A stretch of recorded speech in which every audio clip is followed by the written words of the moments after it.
Hello, I'm Marcus V. Calvert, and welcome to Tales Unlimited Kitchen Rants. It is the 12th of January, and, well, sorry I'm not posting more, but I had to find a balance. Anyway, this concept I call the Gadget gun. It's something I cooked up using the Antagonist cookbook. What is that, you may ask?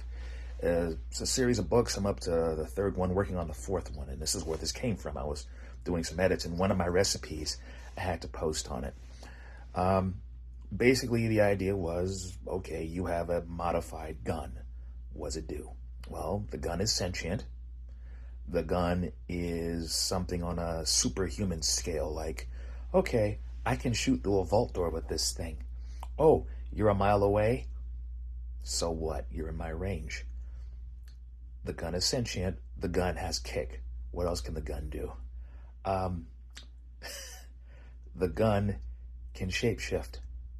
It's a morphic gun, meaning it has programming built into it so that it can shape and shift into different mods for itself.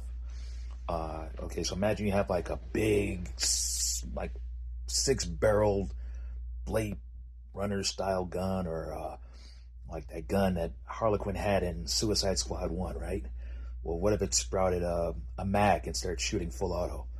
Or what if it sprouted a suppressor and fired quieter than a whisper? Or what if it sprouted a scope so that, okay, I can hit for a mile, but I want to hit accurately?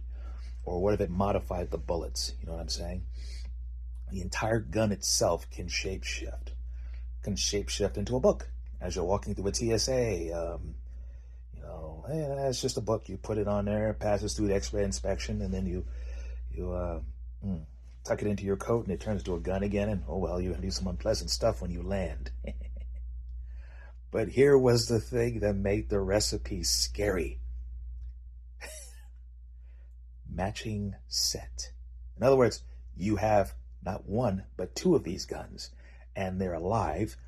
Wouldn't it be cool if they hated each other, like bickering, like a bickering old couple, or brother and sister on a long field trip in the backseat of a car? You ever have those situations? There's two people who constantly argue and bicker and argue, and they're in your holsters, and you have to lug these scrappy, obnoxious guns wherever you go, and they just don't get along. That's my quickie. Now, story-wise, what I had in mind, and I'm half tempted to write this, I don't know. Comments are welcome. Imagine some sort of anime-style world, Old West, ultra tech mixed in with honest-to-God horses and frontier sensibilities. No, it's not America, it's not Earth, it's just some place, right? And you may occasionally see somebody running around with a sword. This is Lawman. He used to be, well, an outlaw, then a bounty killer. Not bounty hunter, bounty killer. And then he's a lawman. Settled down. Still the fastest gun in the frontier, or the territory, wherever this place is. And he marries a gunsmith. Techno gunsmith. She builds these gadget guns, for example. And she can make all sorts of funky weapons. It's peacetime. Things are cool. And then this outlaw group comes rampaging. Large one, too. And out goes the father. He got a line on the leader. Okay, you cut the head off these gangs, they break apart. That's his logic. Well, he goes out, and they have a son. Son's late teens, early 20s.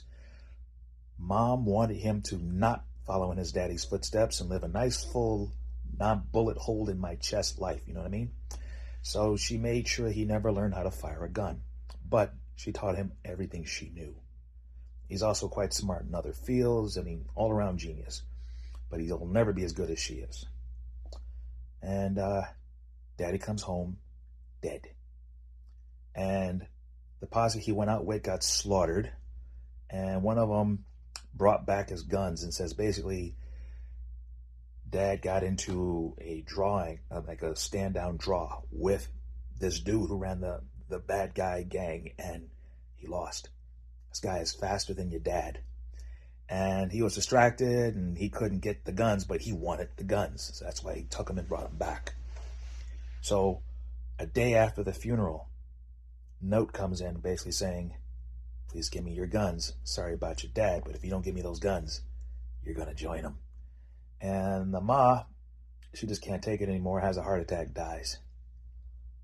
So this kid inherits a pair of talking, squawking, can't get along for the love of anything except to keep him alive guns. One is pure of heart, one is downright ruthless. And thus begins the chase. They chase him relentlessly, and every so often he makes some friends. And if you want to go traditional Japanimation style, maybe he builds a small clique of friends, or he's always just alone. It's probably how I'd write it if I was going long on this. And finally, he runs into gun masters, gunslingers, none as good as this dude. But they teach him some stuff, and he learns some moves, and by the end of it, he just stops running. He says, "I'm here, come get it!" And they settle it, and of course, he cheats, because the bad guy, he has guns, but no one has these gadget guns. Yeah, that's how I'd write it. Question is, can I find some time to do it? I'm kind of busy right now, but it's a thought. Anyhow, I'm Marcus V. Calvert, and this is Tales Unlimited Kitchen Rants. Please like and subscribe. Website, ivillain.net, one word. Feel free to check out my books. They're out there. And have a lovely day. I think I'm going to drop one more post today if possible. Ta-ta.